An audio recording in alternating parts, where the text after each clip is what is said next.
Kaya mga boss, init. Kasama ko si Reggie. Yan. Siya ang taga-guhit. Mainit, ang hirap kumita ng pera. Pag text ko po sa year mga bossing, ganito lang po yun mga boss. Huwag po kayong manggigil mga bossing. Kasi kapag nanggigil po kayo mga boss, yan po yung dahilan kung bakit nagkakatulo yung bubong mga bossing. Kasi masyado kayong excited eh. Dapat po mga bossing, dahan-dahan lang. Ganito lang po mga bossing. Oh. Ganyan po mga boss. Dahan-dahan. Dahan-dahan lang po mga boss. Yan.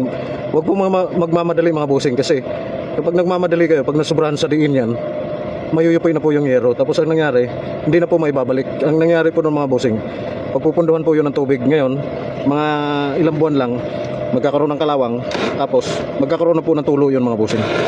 So ganyan lang po mga bossing. Yan lang oh. Yan. Para yung tapon niya mga bossing, eksaktong-eksakto yan. Yan po mga boss. Hindi po magkakaroon ng UP yan mga bossing. Hindi po magkakaroon ng tulo yan mga bossing. So ganyan lang pong sistema ng paglagay ng text screw mga boss. Dahan-dahan lang, huwag masyadong biglain. Huwag masyadong manggigil mga bossing.